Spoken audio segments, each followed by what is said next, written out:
At number 10, kleptomania. If you were a queen, then you would think that you had enough money to just buy whatever your little heart desired.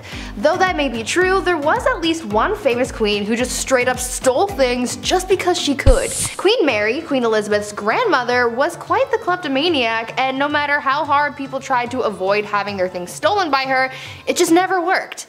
When the queen would visit someone's house, she would walk around looking at whatever knickknacks you had lying around, and when she found something that she liked, she would stand there and just sigh super loudly to get someone's attention. Much like how my dog used to sigh dramatically when he wanted food. Anyways, usually when someone heard the sigh, they knew that this was a sign that the queen wanted whatever she was gazing upon. Sometimes the homeowner would just give whatever it was to the queen as a gift. But if it was something that they weren't willing to part with, then she would either try to buy it off them or just straight up take it when no one was looking. This became such a big problem that people started hiding their prized possessions before hosting the queen in their home, but she eventually caught on to this strategy, so she just started showing up uninvited. She could not rest until she owned pretty much everything in the kingdom. Number 9. No time to dine. If I'm eating, don't acknowledge me as a human being. I sound like a pug when I eat, okay? I don't waste any time. I love food, okay? It's business. Now, if you're a queen and you eat fast, well, everybody else has to eat fast as well. This began back in Queen Victoria's time. The queen loved to feast and she didn't waste any time at all. Like, it's really fast. The way the royal family works is that when the queen is done, that course or that meal, you're also done. So when Queen Victoria would smash an entire 7-course meal in 30 minutes, which apparently she could do easily, you'd be blowing on your soup still and Queen Victoria would already be telling everybody to pack it up. That's stressful. All because she could eat lots of food in a short amount of time. Also, once the queen gave a toast, you couldn't even speak. Also, once the queen placed her cutlery on the table, regardless of where you were during that course, everybody's plate would then be taken away at the same time. And the next one would then come in. I would just put my food in my pockets, you know, screw it. It's almost like when you go to all-you-can-eat sushi and you have like some sushi left over, you don't want to waste it. You're like, you know what? I'm not paying that bill. At number 8, cross-dressing. Empress Elizabeth was quite the character, I guess you could say. Since she was a monarch, she could do whatever she wanted, and that is exactly what she did. You see, she was quite into fashion, more specifically men's fashion. The Empress believed that she just had legs for days, like Naomi Campbell, and she wanted to show them off to the world, but the only problem with that was the fact that back then, pants were reserved for men, and so since she wore dresses all the time, no one got to see her godly legs. Well, to combat that, Elizabeth came up with a solution. She was known to hold huge parties where everyone had to cross-dress. She only did this so that it would give her an excuse to wear pants. And I mean, she could have if she just wanted to wear them on a regular day, but she didn't want to be the only woman in men's clothing, so she made everyone else dress up too. At these parties, no one looked good or really enjoyed themselves for that matter. Women complained that the men's clothing they wore to these parties were unflattering, and the men were just all over the place because they didn't know how to maneuver a hoop skirt. The only person really having a fun time was Empress Elizabeth, but I guess that was really the whole point. Number 7. Check on the dead. Funerals are pretty expensive, especially a royal one at that. It takes a lot of power to dig up and then carry these massive caskets around, which back in the day was even more exhausting. Joanna of Castile was born in 1479. Her marriage to the Duke of Austria was arranged, but she was very much in love, maybe a bit too much. Hear me out. When her husband met his fate in 1506 due to typhoid fever, Joanna would have his tomb unearthed and then opened over and over again, just so she can make sure that he was still there. Now, of course, I feel bad for the queen here. She was clearly not coping with his death well, but to have his tomb or casket or coffin, whatever you want to call it, to have it opened and closed over and over and then dug up and then put back in the ground, she would make people carry his body around everywhere she went. That's heavy. That is so much work, even keeping it under her bed sometimes. Ugh, I got goosebumps just saying that. That's pretty creepy. Ashes, I could understand. That's like a one-man job to carry that around. But a 1,000-pound royal coffin? They have to carry 30 city blocks? My back already hurts thinking of that. No thank you. I quit. At number 6, deadly affairs. Dating is hard. If you've ever been on dating apps like Tinder or Bumble, then you know that things aren't as easy as it may seem when it comes to finding someone that you remotely like. Maybe we should take a page out of Queen Nzinga's book when it comes to dating, because it seemed like she had fun with her escapades. Well, maybe don't actually do what she did because it's actually pretty gruesome, but you get what I'm saying. Queen Nzinga from what is now modern-day Angola was a busy woman. After taking over the throne from her brother, she juggled the monarchy, wars with the Portuguese, and having a love life. The queen pulled together a harem of only the most attractive men, but because she was such a busy person, she didn't really have the time to walk into a room and choose who she was going to sleep with that night, so she came up with an alternative solution. Nzinga would have two members of her harem fight each other to the death every night, and whoever won got to sleep with the queen. Solid plan, right? Well, the winner wasn't really all that lucky for too long, because she would have the winner executed the following day. Number 5. Diamond scandals. Queen Mary wasn't the only queen with sticky fingers, it seems. The affair of the diamond necklace has sparked many conversations. France's queen from 1774 to 1792 was Marie Antoinette, and if that name sounds familiar to you, it's because she was the last queen before the French Revolution. She was also known for spending a buck on jewelry. She liked the diamonds. Now this Countess de la Motte was this young lady, a friend of the queen supposedly, who entered the French court in 1785. Now she got somebody to disguise herself as the queen, and then she acted like she was in love with this high society member, all to get her hands on this $12 million necklace. Now she said that she would pay, but never ended up paying a dime, so that's horrible by itself, and the queen supposedly had no idea about any of this or what happened to the necklace. Although this countess pretended to be her friend beforehand. The public went on to hate her for this, not believing in this scandal of course. One of the most notable lines from Marie Antoinette was when the French spoke out for not being able to afford bread. She apparently said, "Well, let them eat cake," which led into the French Revolution and ultimately her demise. Shine bright like a diamond, I guess. At number 4, test drives. Catherine the Great of Russia was well known for a number of things. She was known for being a good leader, a strong ruler, and surprisingly for her naughty bedroom fun times as well. She was well known for her adventures in baby making, and there was once a rumor that she did the deed with a horse. Obviously that wasn't actually true, however she did do it with a lot of men. The only problem that she really faced when it came to finding a new partner was actually having the time to do so. I mean, it's not like she could swipe through Tinder while sitting on her throne, right? What was most important to her was finding a new lover who was skilled in the sack, and she didn't really want to waste time on testing these guys out, so she had someone else do it for her. Catherine had a friend take her potential partner out on a test drive, so to speak, so that she wasn't wasting her time on someone who couldn't meet her standards. Remember, she is a very busy woman. It is said that on a couple of occasions, Catherine's tester friend was caught in bed with Catherine's partner again well after the Empress was with him, and that made things a little complicated, but I imagine that they got past that. Or at least I really hope they did. Number 3. Change religion. Ruling alongside the pharaoh Akhenaton from 1353 to 1336, Queen Nefertiti aka Lady of Grace aka the Lost Queen of Egypt was only 15 years old when she married 16-year-old Akhenaton. Now alongside her new young husband, she built an entirely new capital city called Amarna and ruled over what's now considered the wealthiest period in ancient Egyptian history. But when it comes to spoiled queens, or rather queens who could do anything they believe with their power, we have to mention the queen that changed Egypt's religion. Both her and her co-ruler were in a cult, the cult of the sun god Aton. In the earliest accounts of the queen, she assisted her husband in a ritual that smited the female enemies of Egypt at the time, and there have been a few blocks that have since been recovered from the Theban tombs of the royal butler that depicts the queen wearing her unique blue crown, part of these sun god rituals. So now cut to the end of the king's ruling, the Aton was now Egypt's main god. Some queens change laws, others change religion. At number 2, fake village. Imagine being so privileged and so disconnected from the world that you pretend to be poor for fun. Well, that's pretty much what Marie Antoinette did. This French queen was known for her lavish and opulent lifestyle, and that's really the only life that she knew. Apparently, living the life of a rich queen started to get a little boring for her, and she wanted to find an escape, and so she got her people to build a fake village for her so that she could pretend to be a commoner. This fake village included 11 cottages, a lake, a water mill, a working dairy, a windmill, a barn, and other quote-unquote peasant buildings. Marie apparently loved this little peasant village, and she would bring other people to enjoy it too.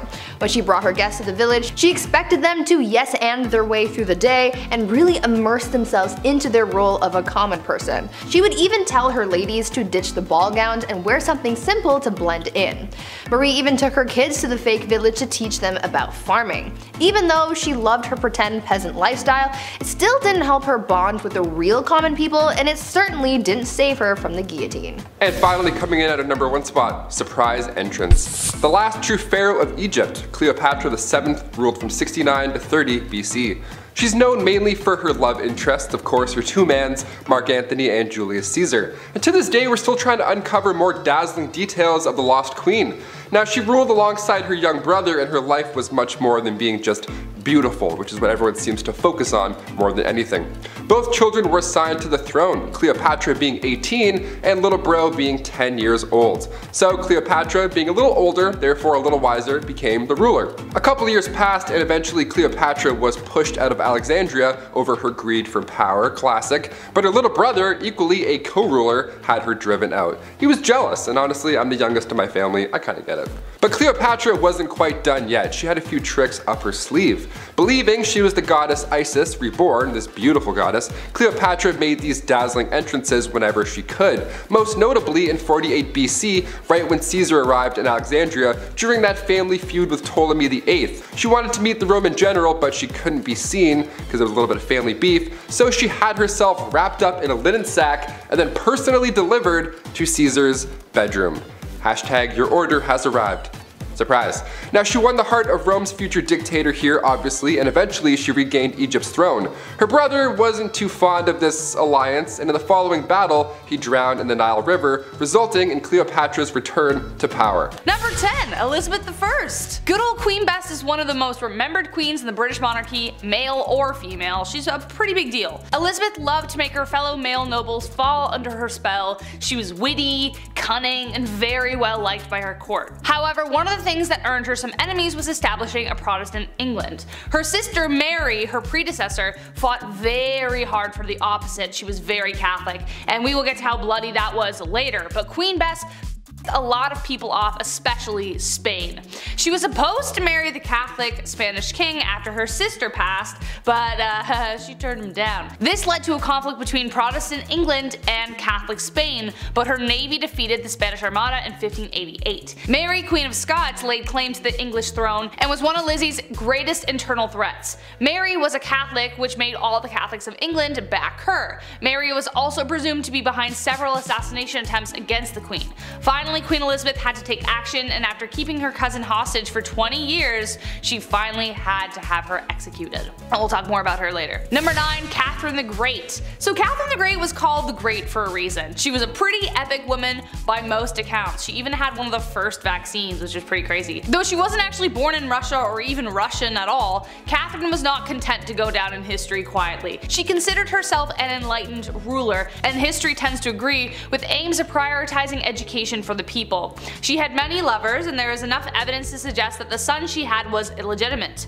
Peter III of Russia was hardly the man Catherine intended on marrying, and later planned a coup against him, which resulted in her position of power. However, the coup did turn bloody when on July 17th, Peter died under mysterious circumstances. There isn't proof that she was directly involved or even knew about it, but it cast a dark shadow over her reign for the rest of the time. Number 8. Grace O'Malley. We've got enough traditional royalty on this list that we definitely need to spice it up. Enter Grace O'Malley, the Pirate Queen of Ireland. Pirate Queen! What a title. Definitely considered unholy behavior, Grace abandoned the traditions of women of the time and fled to the sea. There she took on the waves and perils of Davy Jones' locker with a legendary ferocity.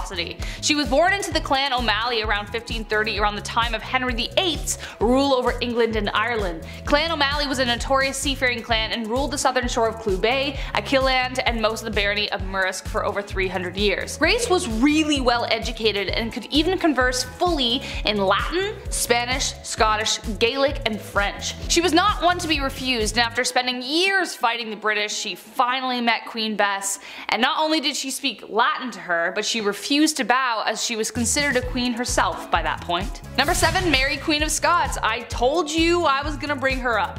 A name you will recognize, as I've already mentioned her before, but in terms of who the villain in that story is, it depends on which side you're telling the story on. Mary's story is full of tragedy, romance, betrayal, loss, and heartbreak. Unlike Lizzie, Mary was a dedicated Catholic and spent the entirety of her reign trying to gather the Catholics against Elizabeth. She had a series of marriages and relationships that led to tragedy every which way she went. Her first husband, the Dauphin of France, died shortly after their marriage. Her second husband she loved until he became a drunkard, and then she just started running things. But he was mysteriously unalived while she was 6 months pregnant. He was inside a building that exploded, but his body landed outside and it turned out he was strangled, so what happened there? She would later give birth to 2 stillborn sons, but she would have sons later on. She would have a son who would inherit the throne after Elizabeth's death, but it was due to Mary's plotting and scheming that eventually ended her in death. So she did actually plot to kill Elizabeth, so that's a pretty unholy deed, I would say. Number 6. Princess Olga of Kiev. Okay, wow, this woman. One saint you definitely don't want to mess with. Despite being a saint,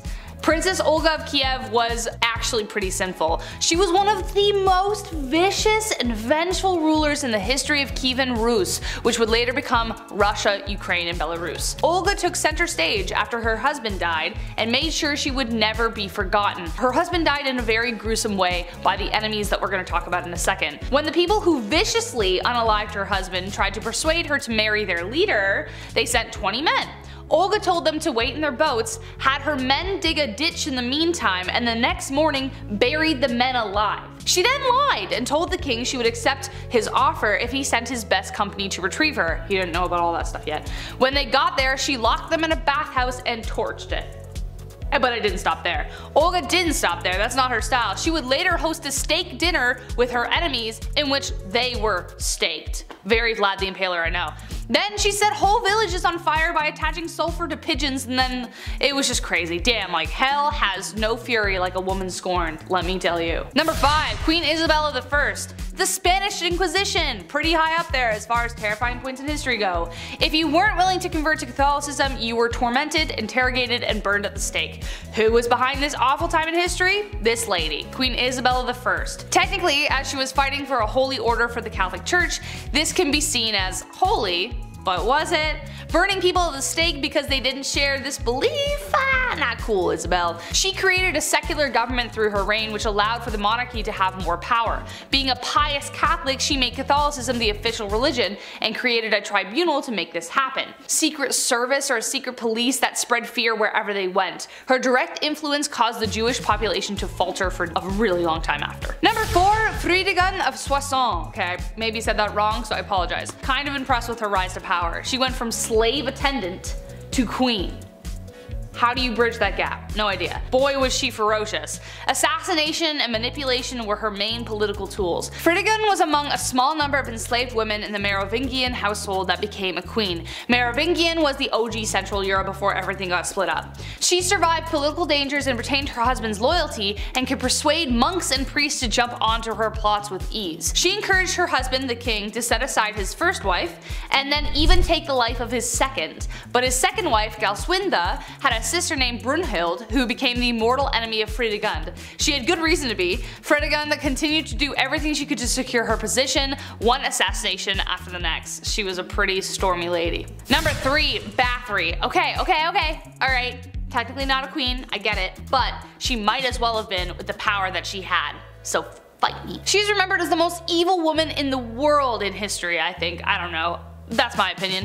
Bathory was the stuff of nightmares. Elizabeth Bathory was born on August 7, 1560 into a prominent Hungarian noble family, making her practically untouchable. She married a very famous war hero who is suspected of gifting Bloody Lizzie with the skills she used to kill. After she died, Bathory became obsessed with immortality. Supposedly when one of her servants accidentally spilt blood on her and her skin appeared younger after. Bathory then began her mission of horror, luring over 650 young virgin women to her palace and brutally taking their lives. She was even bold enough to lure daughters of nobility. Before draining them of their blood, she would make them suffer in ways you don't even want to imagine before bathing in the blood itself. When she was finally caught, 3 of her servants were executed, but she was simply locked away in her tower for the rest of her days on house arrest.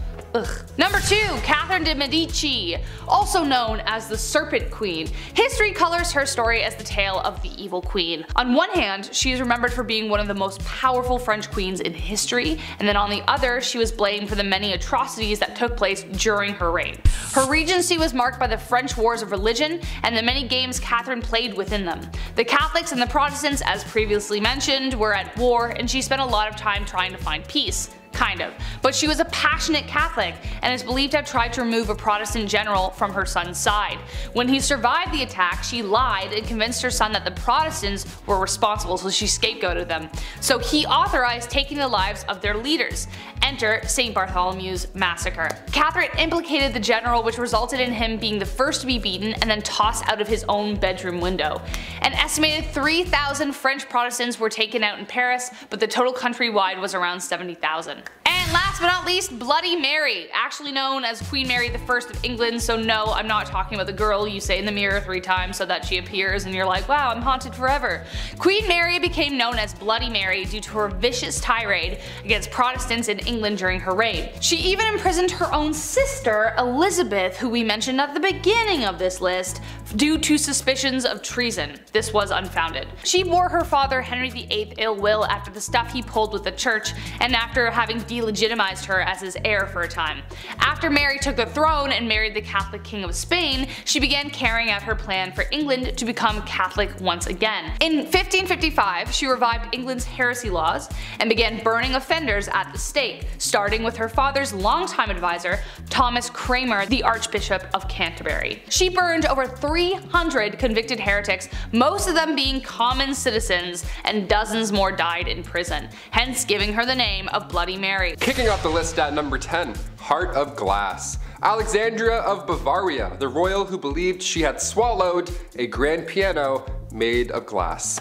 I'm not joking, yeah, she was a princess, so not technically a queen, but this is so insane that I had to kick off this list with it. The 23-year-old Bavarian princess was quite the scholar. She was known to enjoy literature, but she equally put energy into convincing those around her that she'd swallowed a piano made entirely of glass when she was a wee child. She grew up afraid that her inner piano would shatter. We have an inner demon, she has an inner piano made of glass. So she would enter rooms slowly and sideways, I'm not kidding, to, you know, avoid cracking that personal piano problem. Just like King Charles VI, he thought he was going to break at any given moment. Saying you were made of glass was quite an uncommon delusion. The victims were more often than not royalty. They had glass, they watched this fancy material shatter in their hands all the time. No wonder, it probably scared them. There's actually a play on this glass delusion. It's called The Glass Piano by Alex Sobler. Quite recent too, apparently it's a blast. Check it out if you have the chance. We love that. Keep writing plays about glass pianos. This is insane. At number 9, Rosemary's Baby. Back in the days of old, it was very important to the monarchy to have a male heir. Many kings throughout history have been known to get very upset when they weren't given a son to inherit the throne, and they put a lot of pressure on their wives to give them a boy. Why? I don't know. Boys kinda stuck. Anyway, this probably drove a lot of people crazy, but there is at least one confirmed case of crazy baby fever from Maria Eleonora. She kept trying to have a baby, but when she finally got pregnant, everyone was hoping for a boy. Unfortunately, the odds weren't in her favor and she gave birth to a little girl instead. People knew that Maria would get absolutely triggered upon learning of her baby's gender, so they kept it a secret from her as long as they could, but eventually they had to tell her and Maria was pissed. She really went looking for that receipt to return that baby and get a refund or at least a store credit. When she found out the baby was a girl, the queen reacted by saying, quote, "Instead of a son, I am given a daughter, dark and ugly with a great nose and black eyes. Take her from me, I will not have such a monster." End quote. Like damn, tell her how you really feel. After that, mysterious things started happening to this baby, like a wooden beam mysteriously falling into the baby's crib and somehow accidentally falling down the stairs. Even the nurse once dropped the poor kid onto the stone floor. Like, I get it, you're disappointed, but that's still your kid, and a lot of people aren't given that privilege, so be grateful for your spawn. Number 8. Dirty talk. Going back to the 15th century to Queen Isabella of Spain, now it's not uncommon for queens to brag, be it about their wealth, status, their mans, you name it. But to brag that you've only bathed twice in your life, that's a bit odd. What's the deal with this? Okay, well back in 537 AD, Rome had 11 aqueducts that ran over about 1,000 public fountains, okay? Over 900 bathhouses included. It was quite important, but when invading Goths cut them off, the Catholic Church literally had no idea how to fix the problem. So instead they just told everybody that bathing was a sin only practiced by pagans. So at one point in history, you could have ran a bath, thrown in a bath bomb, relaxed for an hour, got out, and then immediately you're a sinner. Worst of the worst too, how dare you having a bath on Monday afternoon, you monster, you pagan monster. The Old Spice guy would have rocked their world. At number 7, Mother Knows Best. I think after hearing about these queens who've done some dark things to get their way, you would think that it's safe to say you don't mess with a woman and her plight for power.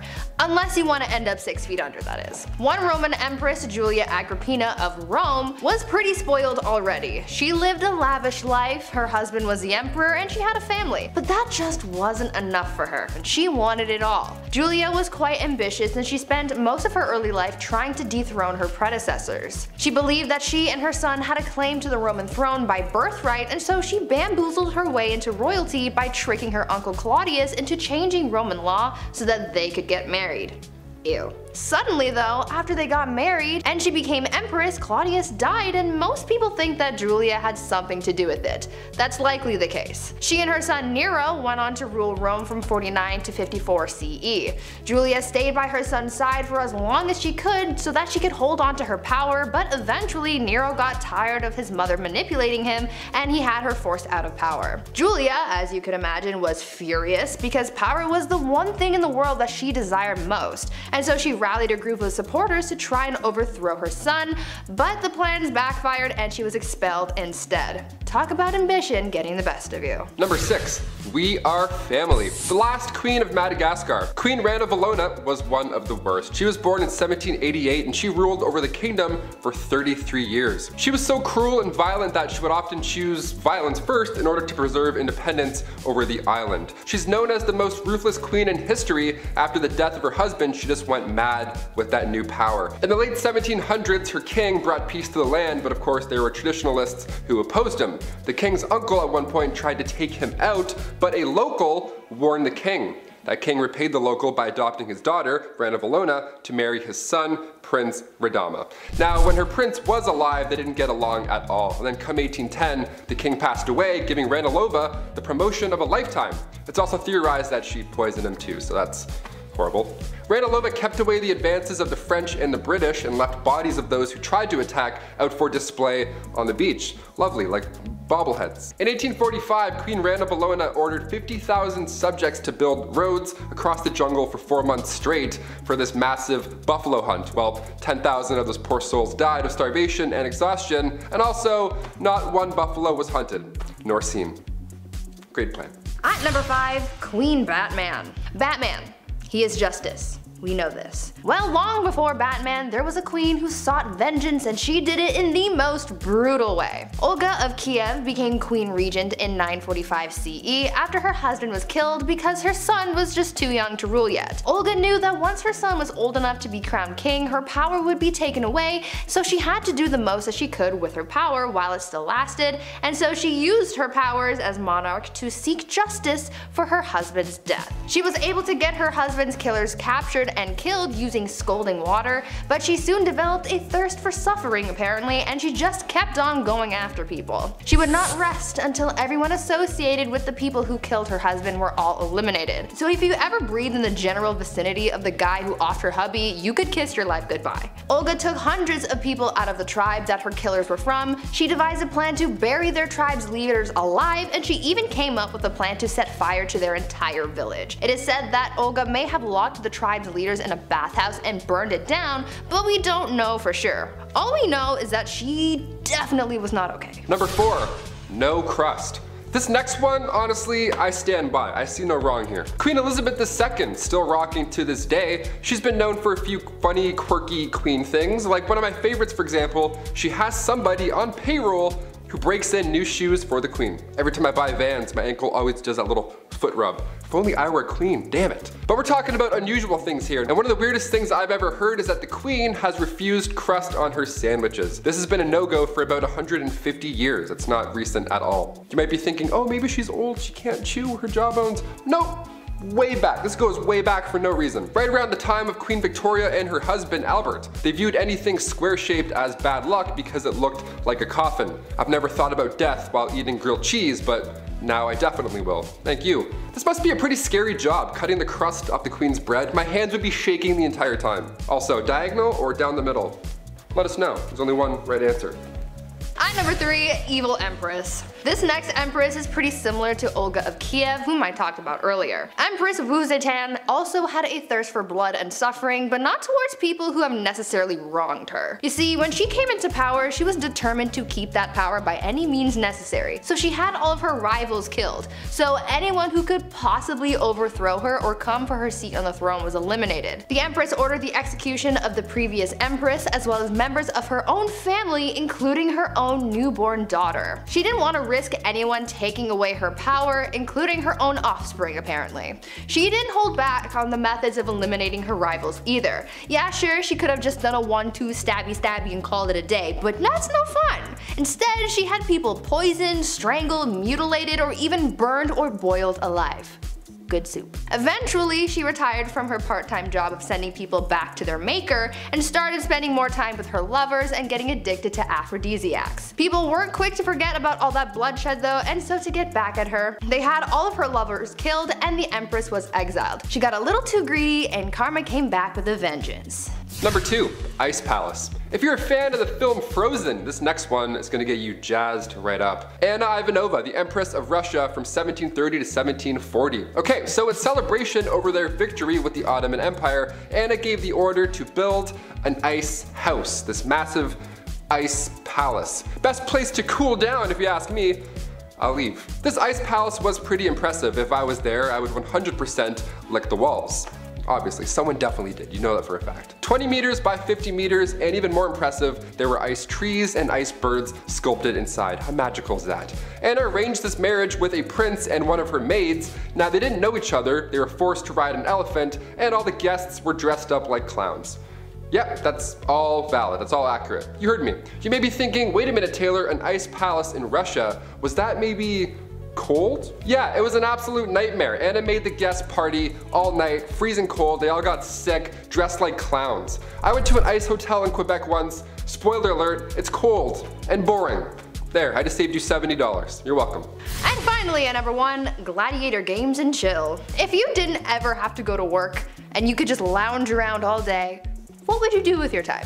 Really, anything could be possible. You could be like the Bruno Mars lazy song. Well, there's one empress from back in ancient Rome who occupied her time with the company of others. Apparently, Empress Valeria Messalina was famous for her exploits. Since she was empress and she had all this time and money and no one to tell her no, she took full advantage of that and bought a house, turned it into a brothel, and made that her side hustle. A lot like Littlefinger from Game of Thrones. Though she had a collection of women who worked there, she also was known to invite upper class ladies to participate in the nightly escapades as well. And don't think that Valeria did jump in as well. She was considered to be quite something in the sack. In the wise words of Ludacris and Little John, she was a lady in the streets but a freak in the bed. The Empress was known to be such a hardcore participant that she would win games where they would compete to sleep with the most men in one night. One time she won the round after being with 25 men. One night. She did the absolute most, but at least she was having fun. At number 10, blinded by ambition. I don't know about you, but I think my favorite part of these queens lists is learning about all the wild and crazy things that queens did to keep or acquire power back in the days of old. Like, these gals were absolutely ruthless, and they weren't afraid to absolutely body anyone who stood in their way. We've heard about queens taking out enemy tribes, their husbands, and even their own family members. This all sounds like a round of Call of Duty when you're the last one on your team and you're just murking everyone in sight trying to save your own skin. Let's talk about a queen, or rather empress, who was so desperate for power that she ended up killing her own son. Irene of Athens was an empress from the Byzantine Empire who ruled from 797 to 802 CE. She started her reign as co-ruler alongside her son Emperor Constantine IV. Though it started as a good old family business, you know, saving people, hunting things. Not really. Things went south as they normally did back then. Irene wanted all the power to herself, and so she sought out to eliminate her competition, her own son. Irene lured her son into the very room that he was born in and gouged his eyes out. Like, ma'am, this is not ice cream. You can't just scoop eyeballs out and make a sundae out of them. Thank you. That's not how that works. Constantine ended up dying as a result of his injuries, and since his own heir had passed away earlier that year, the transition of power ended up going to Irene, who became emperor. Yes, emperor, not empress, because she was the sole ruler, making her the first woman to do so. Number 9. Topless duels. Yeah, you heard me. Hungarian Princess Pauline von Metternich was married to Prince Clemens, but she was born in 1836 and she had to marry her uncle when she was 20 years old. So, surprise, surprise, she was unhappy. Who knew? Weird, right? Since the marriage began, her husband was involved in numerous affairs. He liked going after actresses or singers, anyone glamorous or hot or cool. He barely paid any attention to her. That is until, you know, she started to have fun, live a life maybe. Yeah, once she got over this gross prince, she had a great time. She drank, she smoked, she partied, she defied convention, but most notably, her duel in the summer of 1892. She challenged another royal, a countess of the matter, to a duel in nothing but a corset. Now to this day, it's not yet determined who exactly won this duel, this corset poke-off, but a princess dueling in the dark after some drinks, that should be a musical, not Frozen. Get out of here. At number 8, no side bays. A bad relationship can really mess you up. Anyone who's been through a bad breakup can tell you that. Not as many people carried that pain with them as much as Catherine de Medici did back in the day. Her didn't even begin to describe how she felt, and she really embodied the pain that she was feeling after having her heart broken. She basically turned into the type of person that was like, if I'm not happy, no one else is gonna be happy either.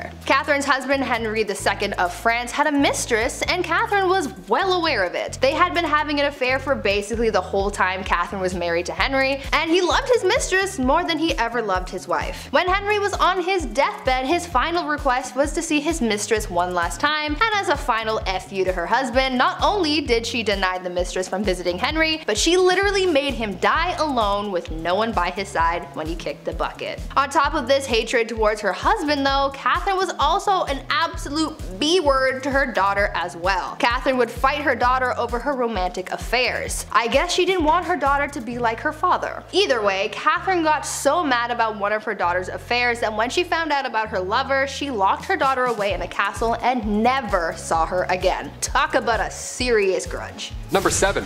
2 for 1. When you're deemed the most beautiful woman in all the realm of England and the most loving, well, odds are you're going to need 2 husbands. All that love to give, it only makes sense. Joan of Kent was named as such, and at the age 12, so gross, she was married for the first time. She fell in love with a knight named Thomas Holland. Yeah, she dated Tom Holland, the knight Spider-Man guy. That's great. He was 26 and she was 12, still gross, but they got married in secret. She knew her parents wouldn't be on board. He was broke, and yeah, he was also 26, so for obvious reasons it had to be a little hush-hush. Even in royal standard, that's a bit odd. After the wedding, Thomas had to go off to war, and he wasn't gone for too long before, well, she remarried. The son of the Earl of Salisbury slid into her DMs, and Joan thought Tom Holland's Spider-Knight was dead. Well, Thomas returned, like he did in Endgame, but they were legal issues now. Ultimately, Joan and Thomas got together and had 4 children, but after Thomas did die, Joan became the first ever Princess of Wales. So if you love someone, just, you know, marry them. Even if the other person's still just over there, just marry them both, see what happens. At number 6, apple of his eye. I feel like this queen I'm about to tell you about needs to have her own movie made about her or something, because the things she did for power were almost unbelievable. I would say that I would want to be her when I grow up, but she's kind of responsible for the deaths of a lot of people,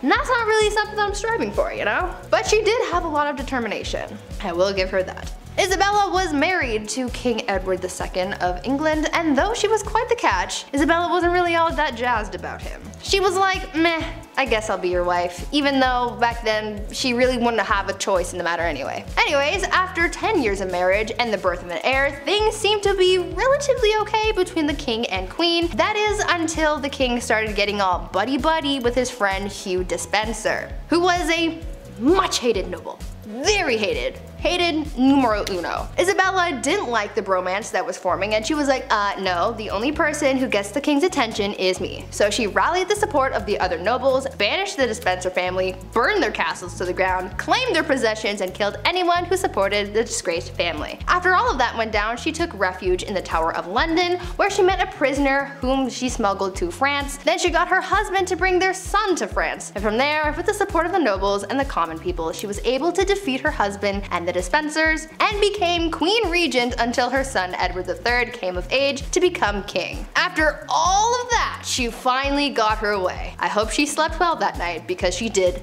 the most. Number 5. Rebel Princess. Princess Leia wasn't the only rebel, okay? Princess Margaret partied with rock stars during the 60s. The Queen's younger sister was known as the Rebel Princess. She was seen for years and years as this, well, bad.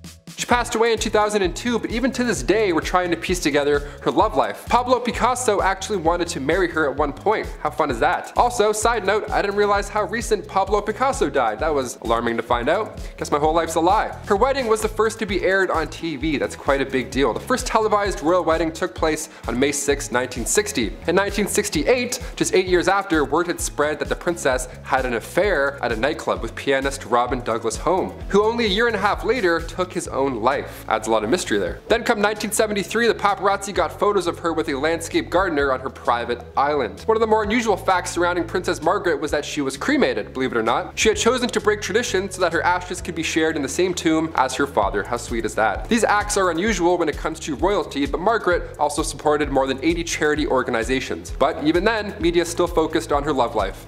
Classic. Keep it up. At number 4, Warrior Queen. Let's talk about Queen Rani Lakshmi Bai and how she became known as India's Joan of Arc. Rani was a fighter her whole life. She was raised to be a warrior and was taught how to fight. She even shared her skills with other women, teaching them the same fighting skills at a young age. She was married off to a much older man and she had a child, but she lost them both pretty early on. In need of an heir, she adopted a son and served as Queen Regent, but soon a growing conflict started, causing a lot of tension between the British East Indian Company and her people. The young queen, at just 22 years old, wanted to drive British forces out of her land, and so she organized a revolt that turned bloody very quickly. She ordered the execution of literally every British person in the region. So Bobby from down the street, dead. Mary from around the block, goner. Freddie and Harriet, the kids of that guy that you know who bought shoes off your brother, bye bye. Gone. Rani killed every man, woman, and child in the area. But it still wasn't enough to win against the British. The queen died on the battlefield and the British ended up winning the battle and the kingdom fell to the enemy forces. This queen was one of the bravest and most determined women in history, and she's still remembered as a hero. Number 3. Chilonis. The reason we look at princesses like Margaret and say she was a rebel is because most of the time these marriages are chosen. Well, rather, women are forced to marry some gross fat dudes. And while he's cheating and eating lobster, the wife has to have his kids and be dutiful. So for the Spartan princess from the 3rd century, she too was forced to marry Cleonymus, this older, horrible man. He was so horrible that he wasn't even allowed to have his father's throne. That's how bad he was. He was in the family and still they're like, no. So Chilonis thought, this guy sucks, the system sucks, I'm gonna go talk to the much more pleasant Architatus, son of King Ares I. Around 272 BC, both these guys, both her lovers, went to war with each other.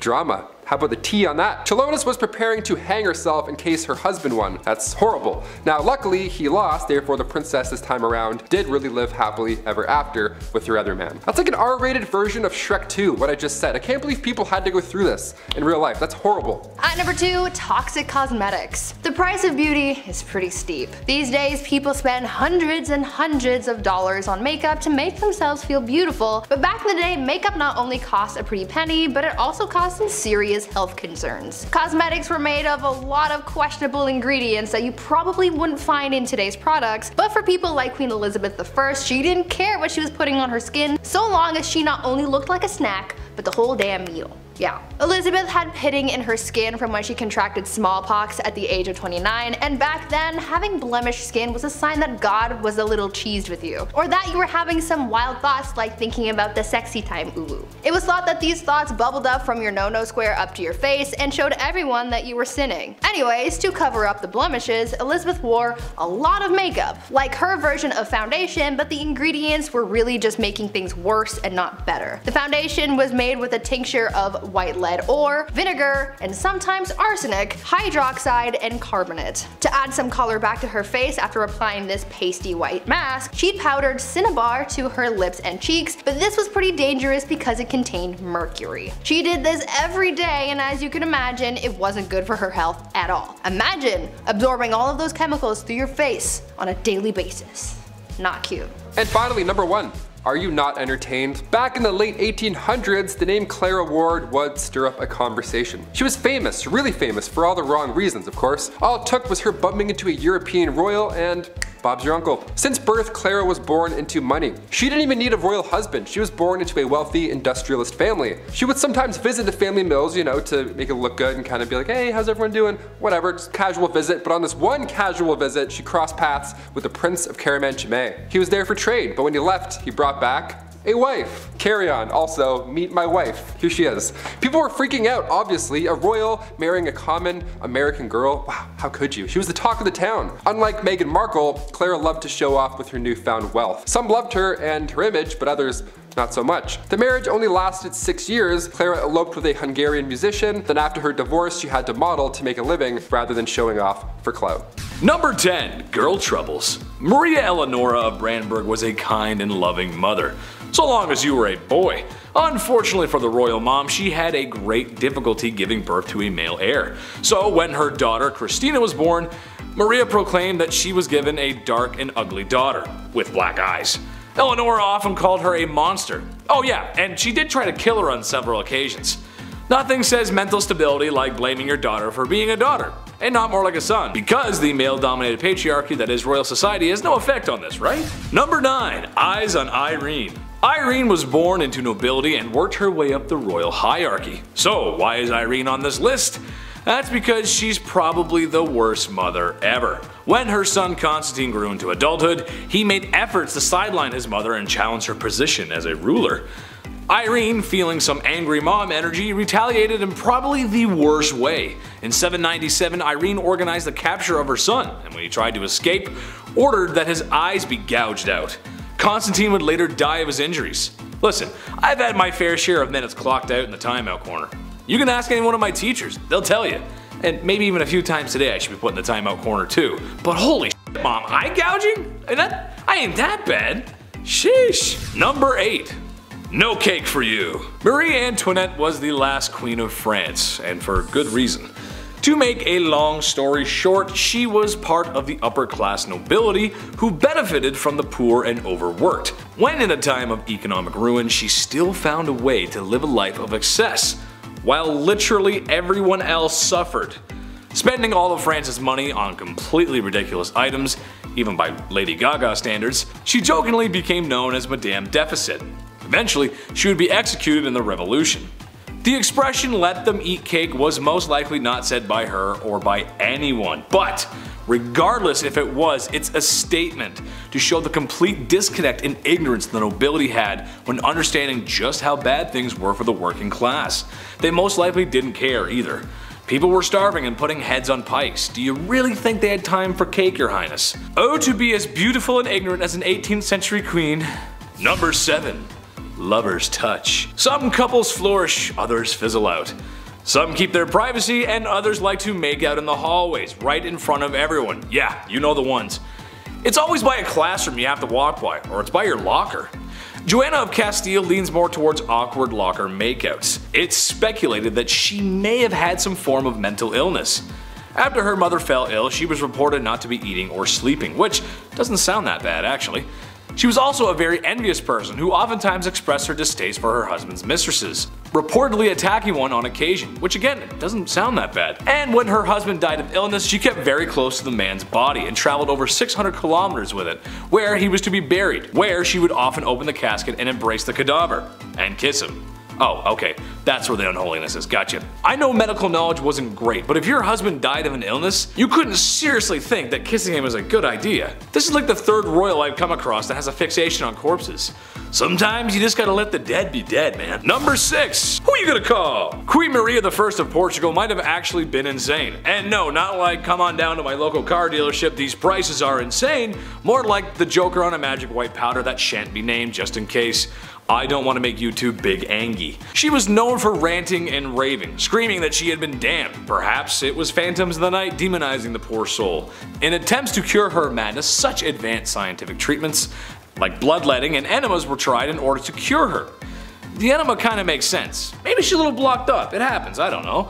There were other attempts to cure her of her madness, but nothing seemed to work. While her first years in power were good, no one was ready for what they got afterwards. Hi, yes, I'm calling from the royal court. We think the queen needs an exorcism. Yeah, we tried that. Yeah, we tried that too.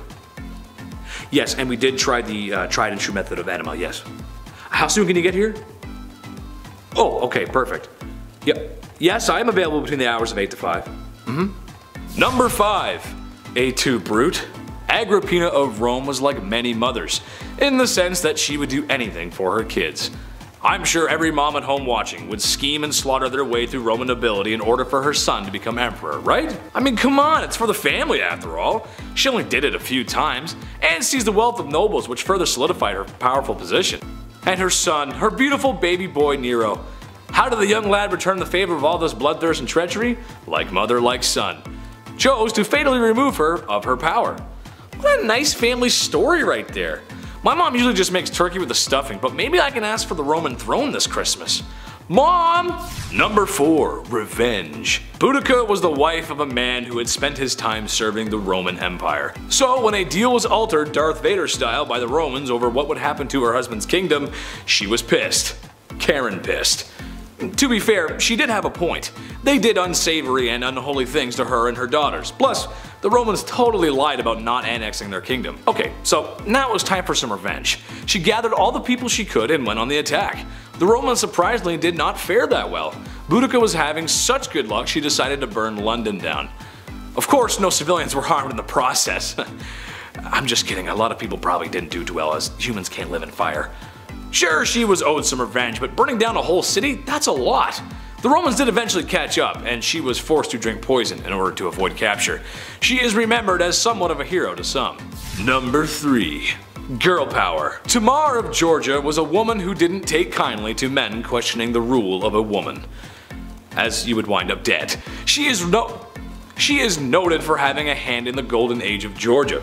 Funny enough, she was made a saint, even though she vanquished all the Orthodox clergymen at the time for also questioning her rule. Her husband aided in conquering more land, but when he couldn't keep it in his pants, she banished him and remarried. You go, girl. You commit acts of unholiness and stand up for yourself. Number 2. Serial killer? Daria Saltkova was not necessarily a queen, but she was Russian nobility.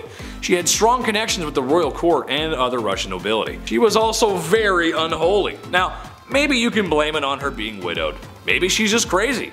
But her actions were sadistic. She's noted for having severely tormented her serfs and would straight up just kill them, with numbers reaching at least 138. At first, complaints about family members disappearing after working for her royal nightmare were ignored. She was just too powerful and connected. Eventually, a petition was put together and shown to Catherine the Great, where it was decided Daria would be tried publicly. She spent 1 hour in a public space in Moscow where people scorned her for her crimes. She was then sentenced to prison where the rest of her days were spent. She is also at times compared to Elizabeth Bathory, who committed similar non-nightmare inducing crimes. Just kidding, they were an absolute nightmare. Number 1. Her Royalness Queen Elizabeth II.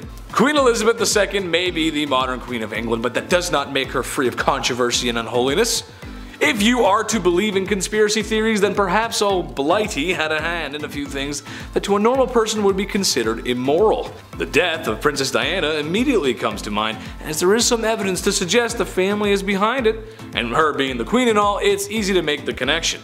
But perhaps the most unholy crime ever committed, apparently the queen likes her sandwiches with the crust cut off. Imagine all the extra time needed to trim the crust off every sandwich. I want to talk to HR just thinking about all the extra work. But maybe you can cut the crust off of mine? Don't tell anyone though. Okay, thanks. Kicking off the list at number 10, the Empress of Austria. The saying wrong place at the wrong time couldn't be used more in this case.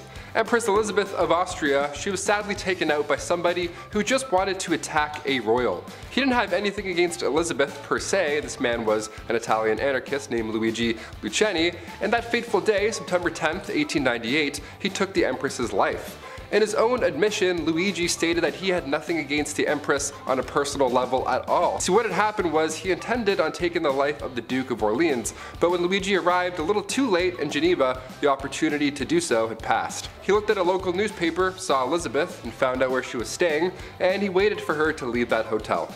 That's how easy it was. People are so creepy. keep an eye open. If you're a queen, keep your eyes open. This is scary. Number 9. Royal curse. The remains of Polish queens and kings were discovered back in April 1931 in a crypt in Vilnius. Polish researchers didn't even know what they were in for. I mean, a storm had flooded a cathedral and they threw down sandbags to preserve the area, but on the night of April 25th, they had followed the water into this lost chamber that held the remains of Polish kings and queens. These remains, with the crowns still attached, might I add, were from the 15th century. What a find, right? Well, sadly the remains were all over this flooded tomb now. It wasn't really in one spot. It was horrible. And now after these discoveries, that's when things got really mysterious. Those involved in the findings began to die off in unusual circumstances, one after another. And it happened pretty quick too. One professor had died after falling down a shaft in his apartment. He had a heart attack. An engineer had died before him as well due to undisclosed medical issues. Okay. Another professor years later who worked in the crypt as well became paralyzed at age 62. A sculptor involved died when untying his shoelace. Just the weirdest way to go out. That's the only details that we know. Just, I don't know, use your imagination I guess. Maybe he fell and hit his head. That's sad, it's tragic. And another professor died in 1936 shortly after visiting the crypt as well. I sure hope this isn't an ancient curse because these guys were trying to preserve their history and avoid the crypt from flooding. Like, I don't know, we need a Ouija board to clear this whole thing up. We were trying to help you with the sandbags. Number 8. Queen Caroline.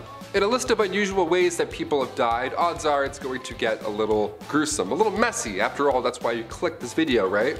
Right? Some ancient queens die natural causes and then history remembers them for their reign. In this case, history remembers Queen Caroline for the way that she died.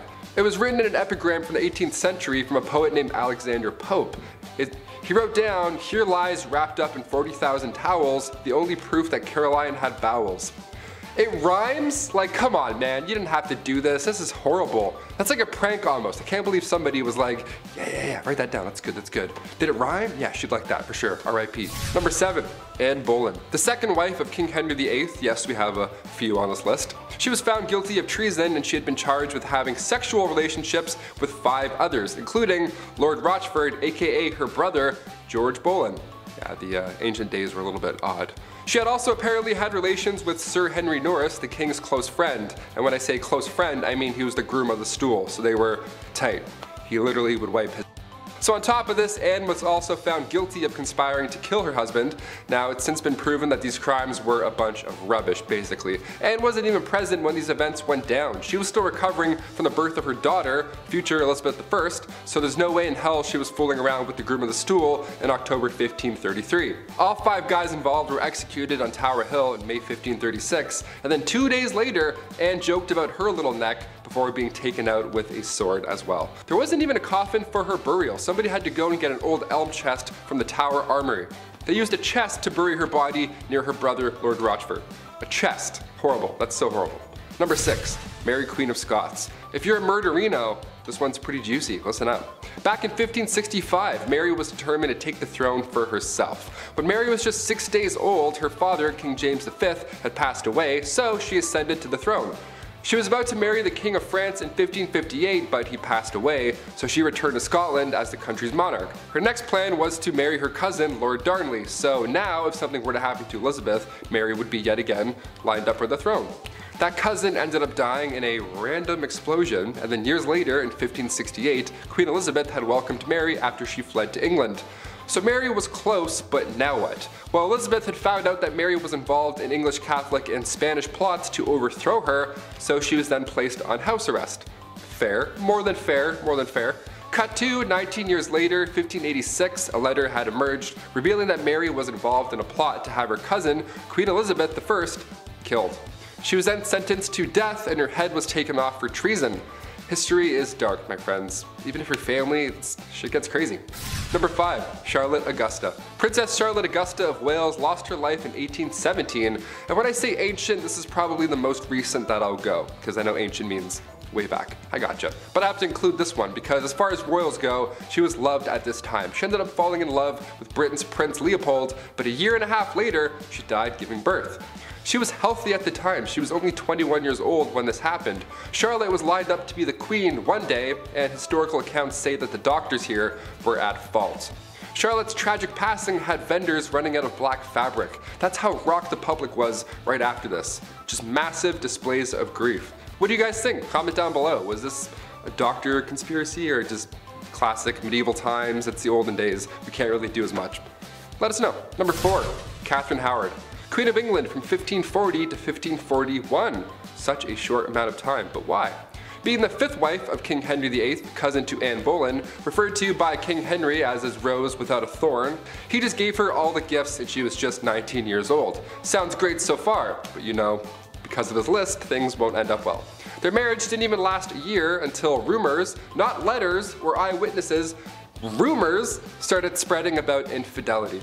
There was a small amount of evidence that suggested that she had been romantically involved with somebody beforehand, so a jealous mad king got jealous and mad again. Shocker. You had me at 5th wife, I don't know. She was executed for adultery and treason at the Tower Green on February 13th, 1542. Number 3, Catherine Parr. When Catherine Parr got a position in Princess Mary's house in 1542, she met King Henry VIII. She was smart, she was 30 years old, so it was a step in the right direction age-wise when it comes to these queens and King Henry. Not that there's anything wrong with marrying somebody younger, that's not what I'm saying, but it's just, well, look at this list. All these people died, spoiler alert, so the older the better at least. I don't know. She was seen as somebody who could nurse the king in his dying age, so the public liked her. She was the first English queen also to write and publish her own books. Now, come 1543, Catherine gave up her man, Thomas Seymour, to marry the king. The two got married that July at Hampton Court Palace, and from that point on, her beliefs were deemed dangerous. Queen Catherine was a supporter of the English Reformation, and Catherine's religious opponents were plotting against her and they tried to convince the king that she was dangerous. Her arrest was even planned, everything was kind of going in a bad direction. And then Catherine went to King Henry right away and then asked for forgiveness herself. You know, for pushing her views too far many times before, and he forgave her. Meanwhile, others are losing heads for having relationships. Okay? Her and Henry were married for 5 years, and then after his death, she married Thomas Seymour just a few months later. And then come September 1548, she died after giving birth to her daughter. The account of her death comes from a lady-in-waiting and friend of Catherine Parr, comes from Elizabeth Tyrrett, only her account is fishy because she never liked Thomas Seymour to begin with. She made it seem like Catherine was speaking about her husband in a negative manner when she was dying, and this is the only time in history where that's ever been an idea. So what do you think? It's like broken telephone, but hundreds of years ago. I'm like, maybe she was friends? I don't know. Sounds like a conspiracy. Number 2, Anne of Cleves. Where to even begin here? Okay, this one is sad, man. Anne was right in the middle of Henry's wives. She was married to King Henry for 6 months, and it was seen as quite strategic in a way. Henry's chief minister convinced him to marry one of the sisters of Germany's Duke of Cleves, either Anne or Amelia. So in order to decide, Henry requested that Hans Holbein travel to Cleves to paint a portrait of each sister. This is like the birth of Tinder right now. I'm not joking, this actually happened. This man compared portraits and then chose Anne because every man praiseth her beauty. She was compared to the silver moon. Yeah, try that on a dating site. I praiseth thou beauty, madam. Super swipe. A treaty was signed, and a few weeks later Anne arrived to England. Henry was beyond upset because she looked nothing like she did in her portrait. Yep, real life, this is what really happened. He tried to stop the wedding because of this, but it was too late. They had to follow through and they got married on January 6, 1540. Anne later accepted the divorce because obviously a divorce was in play after what you just heard, and then she lived as the king's sister peacefully until her death in 1557. Of all the ways to be remembered in history, King Henry made this horrible for Anne. And finally, number 1, Cleopatra. Last of the Egyptian pharaohs and last on our list. One of the biggest questions to this day is just how Cleopatra died. What happened? It's been rumored for a while that a snake bite was the culprit, but many believe that Cleopatra also allowed a poisonous snake to end her life. They think it was a bite from an asp.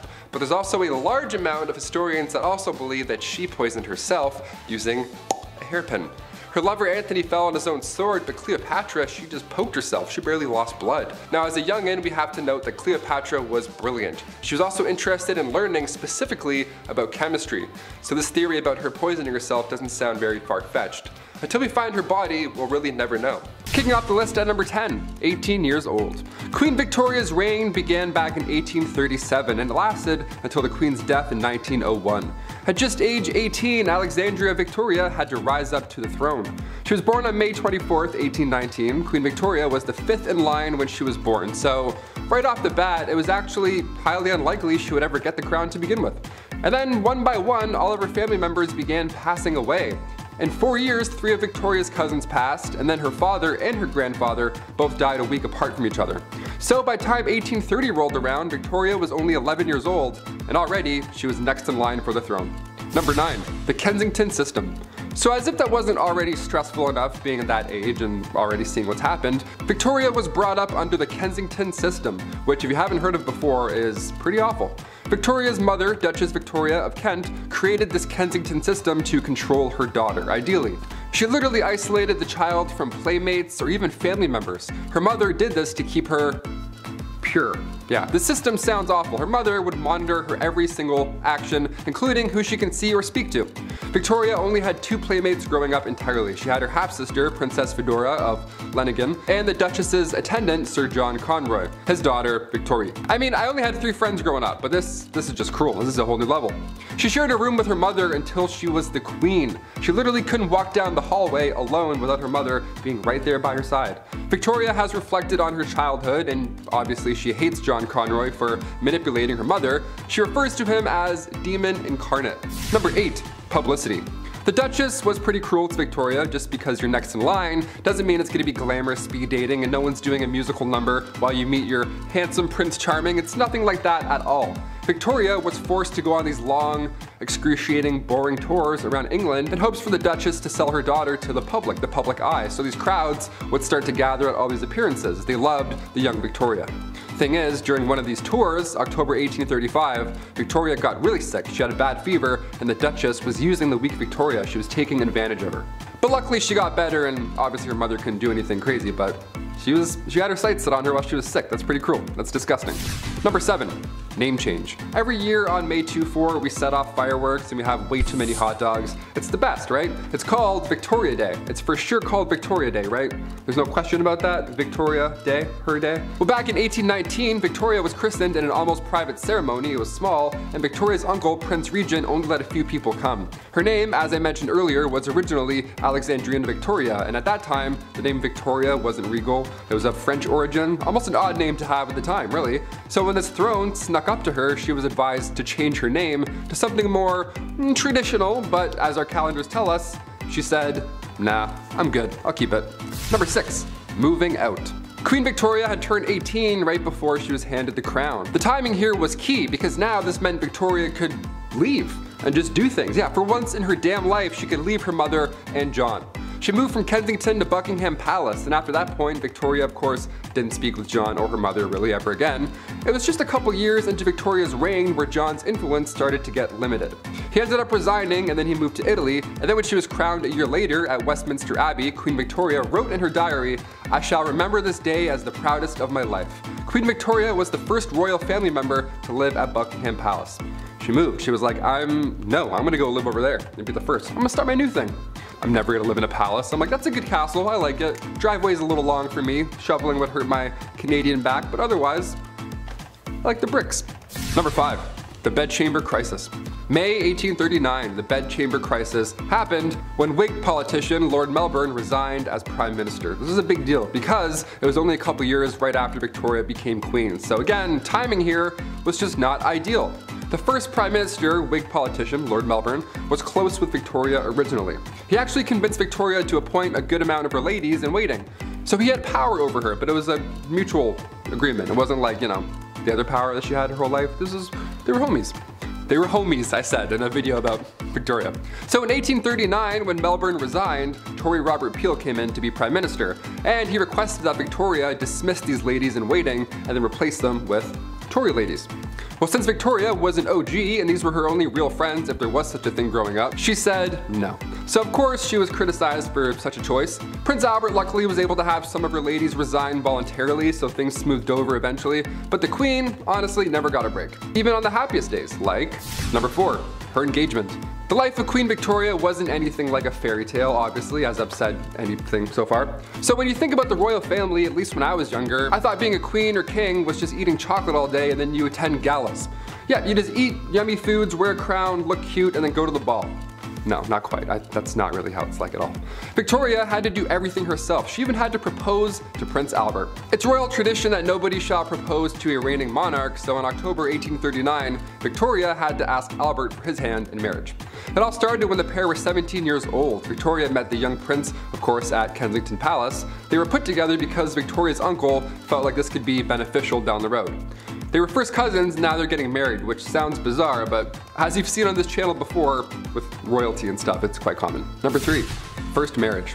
The wedding of Queen Victoria and Prince Albert happened in St. James Palace Chapel on February 10, 1840. This was a big deal because it was the first time a ruling queen was getting married. This hadn't happened in 286 years. The last marriage of a reigning queen was in 1554, and that was Queen Mary I. Queen Victoria had 12 bridesmaids, wore white, had a lovely dress, thing was like 18 feet long, it was gorgeous. But it must have been so overwhelming for the young queen because she was isolated for her entire life, and then all of a sudden what? You're getting married outside at 20 in front of all these crowds? After the wedding, Queen Victoria's head was hurting. It was probably so stressful, but she still had the time of her life. She wrote this in her diary after her wedding. She wrote, "I never spent such an evening. My dearest, dear Albert. His excessive love and affection gave me feelings of heavenly love and happiness I never could have hoped to have felt before. He clasped me in his arms and we kissed each other again and again. His beauty, his sweetness, and gentleness, really, how can I ever be thankful enough to have such a husband? To be called by names of tenderness I've never yet heard used to me before was bliss beyond belief. Oh, this was the happiest day of my life." Yeah, when you're locked up and you have a horrible duchess watching your every move, this day probably sounds like a nice break. A well-deserved break, I'd say. Eat all the cake you can have. Number 2, attacks. Being the queen and all, a security team is always needed. And during her reign, there were multiple attempts to harm the young queen. The first attack was back in 1840. An 18-year-old man named Edward Oxford fired towards the queen's carriage. When Edward was accused of high treason, he was actually found not guilty due to insanity. A couple years later, in 1842, it happened again. This time, 2 men fired at her. In 1849, her carriage was attacked by William Hamilton. In 1850, as the carriage was passing the gates of Buckingham Palace, Robert Pate, a retired soldier, ran up and hit her with his cane. Victoria was okay, luckily, but of course she was shook. And then again in 1842, 1849, and 1872, attempt after attempt after attempt. But at one point, things were creepy and almost worse. Number 1, Boy Jones. If you haven't heard of Boy Jones or anything that happened here at all, I saved it for last because it's very creepy. It's mind-blowing in a horrible way. A teenager stalked the queen back in 1838 until 1841. His name was Edward Jones. This guy somehow managed to break into Buckingham Palace more than once. Just some Assassin's Creed going on here. Guy just knows a route, I guess. That's so scary. He would break in and he would hide under the queen's sofa. He would sit on her throne and, one of the worst things ever, he would go through her drawers. Figuratively and literally. Like he would go and he would steal her clothes until eventually and thankfully the guy got caught. Number 10, Marie Antoinette. I wonder what it must have been like to be the Queen of France. To sit in a palace and eat all those delicious foods that your cooks can make while the peasants outside struggle to eat and sing about bread for some reason. I don't know, Les Mis reference. It's a life of beauty, balls, and not listening to what the stinky peasants outside have to say. Except that's the very reason why Marie Antoinette was the last queen of France. You can only spend so much time and money on your exuberant lifestyle before the people get fed up. I mean, these people have nothing. It's kind of difficult to control people when they don't even have food at home. They let the queen know how upset they were when they decided to remove her head from her body. Number 9. Bloody Mary, Bloody Mary, Bloody Mary. Sometimes it's just in the name, isn't it? Like Mario, you know that he's an Italian plumber. Or Luigi, you can tell that that's an Italian plumber's brother. And King Dedede, king of the DDDs or something, I don't know. Okay, maybe the names don't always give it away, but Bloody Mary does. Most known for her liberal use of the wooden stake and the whole burning folks alive thing. I wish I could tell you it was for barbecue, but it was actually for some more serious religious persecution and reformation. The Catholic Church was hot, but the witches and heretics burning at the stake were hotter. No cap. Number 8, Reina Valona of Madagascar. This one is a new one for me. Didn't know about this, but here we go. So basically, Queen Reina, I'm just gonna call her Queen Ravioli because I can't pronounce it. Basically, Queen Ravioli takes over from her past husband. She says to herself, how can I make things better? Oh, I know. How about I become a ruthless, bloodthirsty, unaliving tyrant? Great idea, right? Yes, very not great success. Yes, unfortunately she did many heinous things. Something I found out to be particularly interesting, however, was her destroying the many good things her husband had set up before her.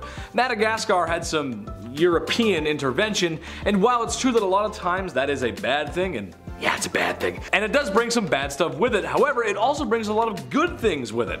In Madagascar's case, it was markets, modern schools, trade, and diplomacy with Europe, and that's good. Money's good, you like that. Well, the Queen wasn't having any of that, so she reformed. And by that I mean she repressed and unalived people. Number 7, Empress Irene.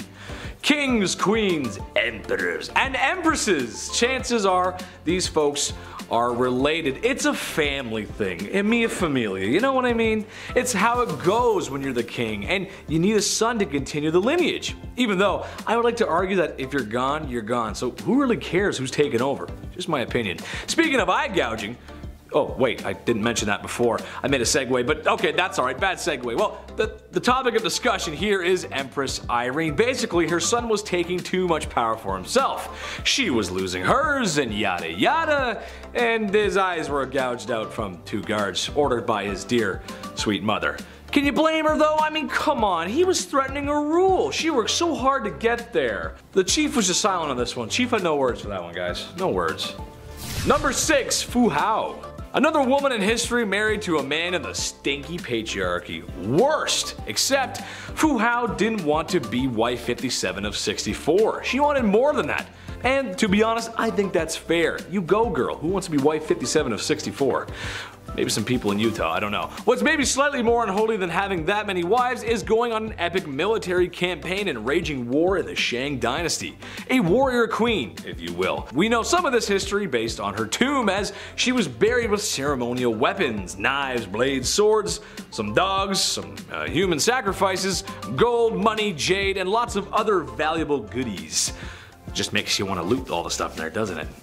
I mean, jade's pretty cool. This was a common practice amongst male warriors back then, but you know what? Good for her and all that unaliving. Way to go, sister. I like it. Very nice. Okay. Number 5, Tamiris. Honestly, every time I face her in Civilization 6, it just ends badly. I'll spend a few turns building my economy or maybe organizing some troops, and I look back over at her cities and she's already amassed a massive army and is ahead in science. Yeah, I'm not the best Civ 6 player, but sheesh lady, come on, give me a break. This probably has something to do with her real life counterpart. Tamiris was a woman who lost her son to Cyrus the Great. So she said to herself, I don't know what's so great about this Cyrus guy. There's a Trailer Park Boys reference in there somewhere. Just imagine Ricky telling Cyrus off. I don't know, you gotta find it. Basically, after losing her son, she gathered the troops and commenced battle. The almighty Cyrus met his end, which, given how the way women were treated back then, probably didn't go over too well with PR. Yeah, she got her revenge though. Number 4, the Trung sisters. The Trung sisters are double trouble. You're getting 2 queens at once here.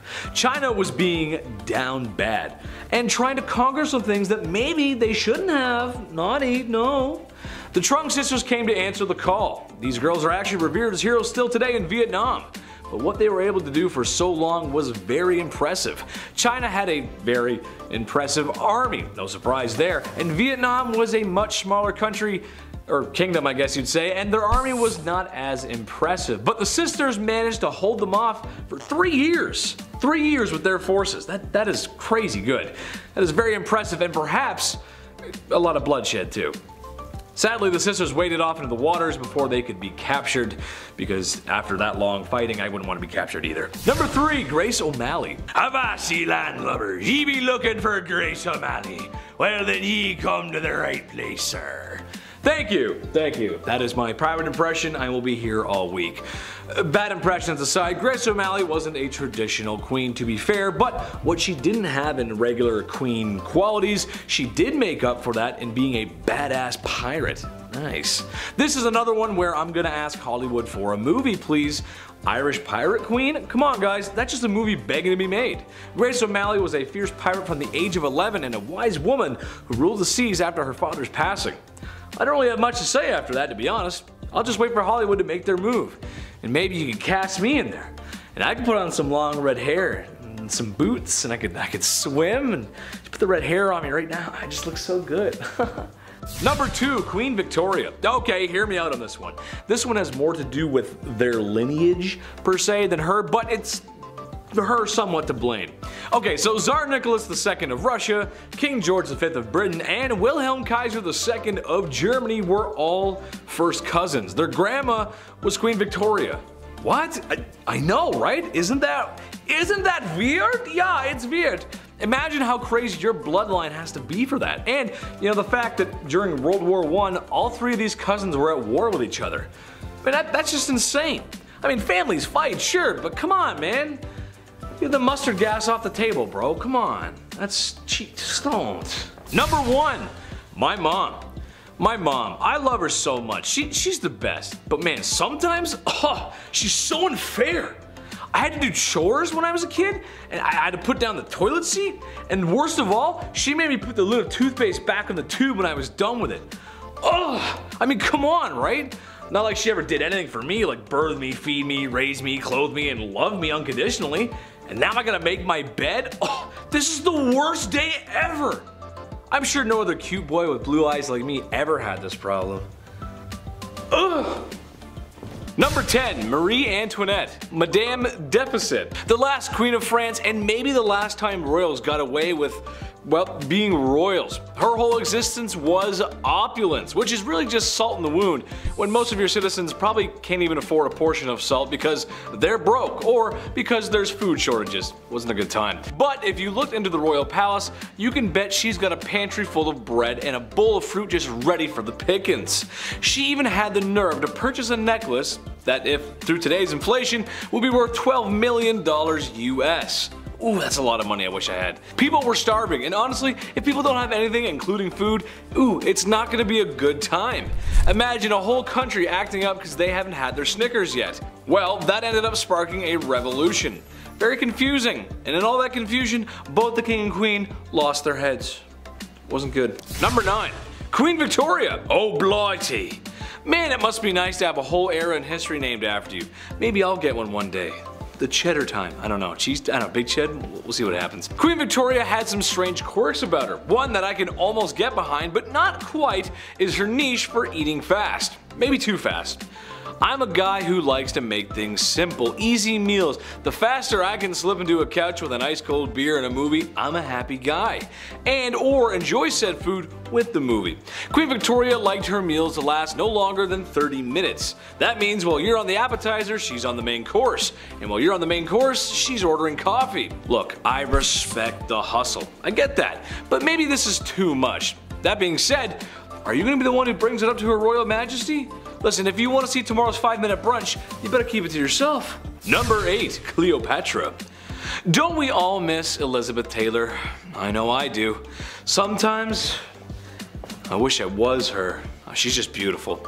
Can you blame me? I honestly wish I was the real Cleopatra too though. All that power, and to not have one, but 2 Romans wrapped around her finger. Ooh, she was the last pharaoh of Egypt, but maybe had the most drama. Sure, Elizabeth Taylor was the most beautiful and chic woman in all of Hollywood, and she may or may not have had a few men wrapped around her finger too, but she never had to deal with the world's largest empire and her own throne, all whilst managing to stay the most beautiful and chic.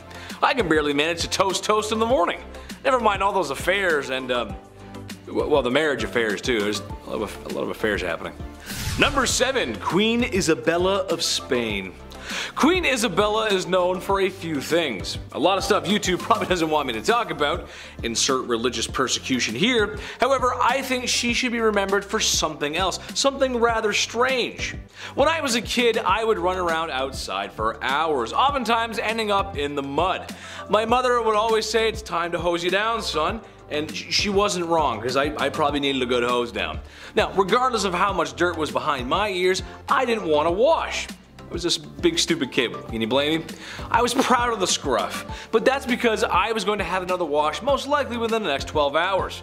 I always got hosed down at some point. Queen Isabella, however, boasted to others that she only bathed twice in her life. Sweet Lord Mary Mother of God woman, that is not something to boast about. Due to some water access issues, the Catholic Church was like, baths? Who needs them? You know what? Baths are sinful anyway. being so close to God, so she doesn't bathe. Cleanliness is next to godliness, except in that time period where not bathing means you're actually closer to the big JC upstairs, so that's how it goes. Number 6, Queen Elizabeth II. No crusts! Queen Elizabeth II, the longest reigning monarch. God bless the Queen, and God save the Queen. Shout out to the UK, Chetty loves you, how you doing? Come and see me sometime, I love you guys. Now sure, she's not the most awful spoiled queen in history, but she is a queen, and that does mean she can have things her way. Like for example, all of her sandwiches have to have the crusts cut off. Yes, just like children. Yes, just the way I like them too. No, I'm not a big baby. I'm a big strong man who totally doesn't rely on the women in his life. No, what are you saying? Dude, stop. Mom, I love you. Anyway, well, yes, it's true the queen's sandwiches have to have her crust cut off. Is it the worst thing ever? No, I don't think so, but what if her sandwich showed up with crust? We don't really burn people at the stake anymore, so what would she do? Would she fire them, I guess? It's kind of a little thing to get fired over. I don't know. Anyway, speaking of getting fired. Number 5, Empress Irene. Mother dearest. Most people have fond memories of their mothers. Maybe you should call her. I'm just saying. Mother's Day happened. You should call her. Empress Irene was a woman who wanted power. Honestly, who doesn't? We've all got a little bit of Sith in us. Yes. Her son, who had naturally inherited some of her power, was growing stronger by the day. Now, maybe it was ego. Maybe it was envy. Maybe her son just took down her live, laugh, love signs. I'm not sure. But Irene was not having any of it. So, when her son least expected it, she had 2 guards apprehend him and had his eyes gouged out.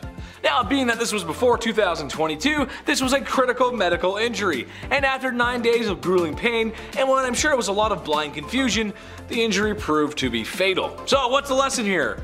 Blood is not as thick as water? I don't really know, it's just messed up. Number 4, Queen of Castile. Life can be tough sometimes, especially when we lose the ones we love the most. Everybody deals with things differently. The Queen of Castile is a person who deals with that, well, very differently. People passing on was no rare occurrence back in those days. There's 1,000 reasons on how you could wind up 6 feet under. When the Queen of Castile's husband passed away from the disease of the month, she was devastated. Rightfully so, that's rough.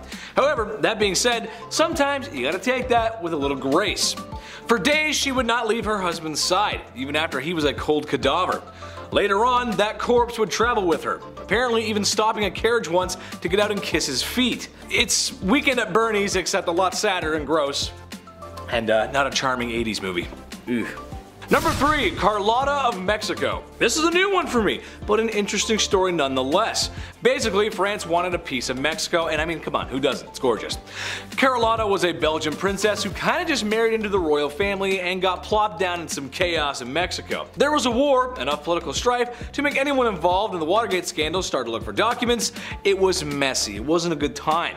It got so bad that she had to go back to Europe and basically made the call that all university students have to make after Frosh Week. Hey mom, dad, listen, yeah, I'm great. Do you think maybe you could send me some money? Yeah, I need some help. Except her phone call wasn't like that. Her phone call was more like, hey, European nobility, can you come please save my husband because he's about to get de-lifed and like stabilize the country? Thanks. Spoiled princess calling. Hi. It didn't work out in the end. He got de-lifed, she went back home, and well, she went a little crazy. Number 2, Elizabeth Bathory. Serial de-lifers, your queen has arrived. I think this one is one of the more interesting cases in history. Usually when you think of a creepy de-lifer that lurk in the night, you think of Gacy, Dahmer, you know, guys like that. It's not very often that it's a woman and or someone from before the 19th or 20th century. That's just how it goes. I'd also argue perishing and manual de-lifing was a part of life back in medieval times, so kinda hard to quantify what is and isn't a serial de-lifer or life taker. However, I think she counts. The body count is estimated to be somewhere in the hundreds, and a most peculiar rumor is that she bathed in the blood of her victims. Ooh, that's gross. Bathing in water. That checks out. Bathing in mud. You go to a spa. That checks out too. Bathing in beer. Sticky and strange, but check. I've done it. One time I did that. Bathing in blood. That's a no calzone for me, chief. While the bathing in blood thing might be false, the evidence of her crimes were not. Imagine being so spoiled you can hide bodies. Number 1, Queen Mary. Henry VIII was a big bad dude who wanted it his way. He wasn't the Burger King, although by looking at him you could tell he was packing a few of those bad boys away too. No, he was the King of England and he had many wives and was spoiled himself. So, do you think his children grew up humble and wise? Nay, kind sir and madam. Queen Mary took the throne a few years later and wasn't happy with the Protestants. Ugh, too many, she said to herself. Well, if you've heard us talk about her before, she'll probably come up again time and time again because, well, she cooked those people on a wooden stake. Over her reign, countless people felt the fires of her wrath, hence the name Bloody Mary.